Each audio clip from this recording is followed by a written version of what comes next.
Today we're going to see the patient 2 years ago. He did a smart beard transplant and he was very happy with the result.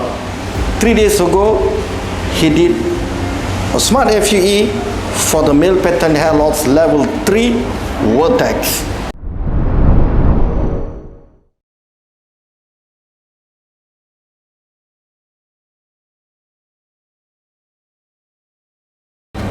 This is a 2 years result we are seeing, and he have got a very nice French beard. This is on the left side of goatee. When you go up a bit, this is on the left side mustache. This is a left mustache, right mustache, and the center part connecting these two is called the phytron. And this is on the right goatee. This is a Y shape, and it's the beard. So this whole thing is called a French beard. We fill out the graph in the design area according to the angle, according to the density. He have followed our instruction. He have done a very good graph care with the technique of smart FUE. We can see today there's no much swelling. The graph all are clean. There's no any graph that is dislodged.